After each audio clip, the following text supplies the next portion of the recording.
a fugitive caught in a legal tug-of-war.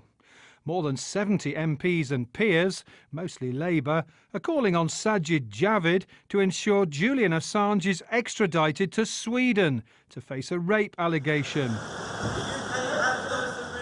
But the US wants the Wikileaks founder, who was dragged from the Ecuadorian embassy on Thursday, extradited to face computer hacking charges after he published American government dossiers alleging Iraq war crimes.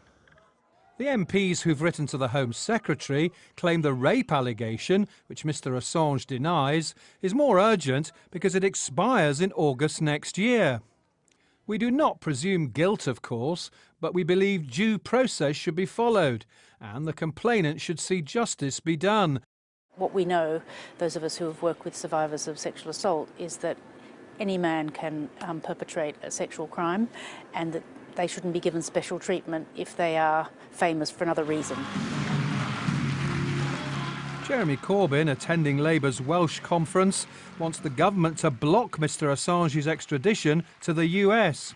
If there are allegations which Julian Assange needs to answer of sexual issues, sexual attacks that may or may not have taken place in Sweden, then it's a matter for the courts to decide, but I do think he should answer those questions. My objection was to his extradition to the United States, because I do believe that Wikileaks told us the truth about what was actually happening in Afghanistan and in Iraq. Sajid Javid may well have to make a decision about whether to prioritise a Swedish extradition request or one from the United States.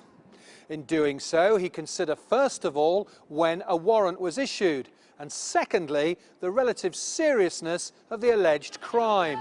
Lawyers say it's the rape allegation that's more serious. They would be looking at the length of imprisonment, and for rape, the maximum term of imprisonment is life, whereas the maximum term of imprisonment for computer hacking, as charged by the US, is 5 years. But the legal process could take up to 3 years before Mr Assange is put on trial. John Craig, Sky News.